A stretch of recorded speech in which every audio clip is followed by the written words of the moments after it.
In Java, int and integer look almost identical, but choosing the wrong one can cause null pointer exceptions or silently kill your app's performance.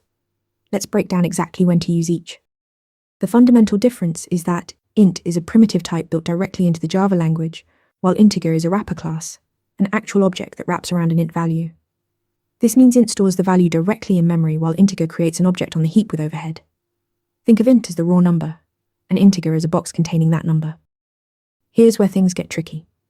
An integer can be null because it's an object, which is useful for representing missing or unknown values. But an int cannot be null.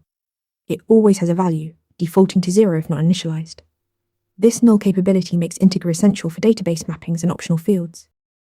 Java introduced autoboxing and unboxing to automatically convert between int and integer. When you assign an int to an integer variable, Java boxes it automatically. When you use an integer where an int is expected, Java unboxes it. But watch out.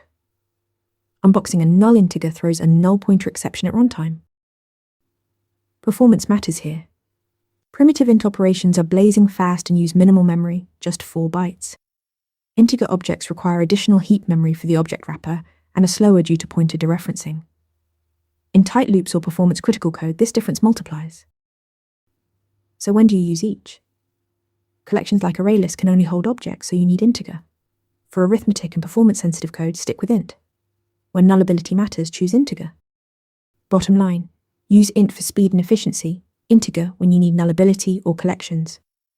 Master this distinction, and you'll write cleaner, faster Java code. Ready to practice for your next interview?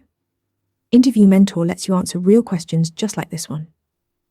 After each answer, you get a detailed grade and personalized tips to improve. Watch your scores climb as you keep practicing.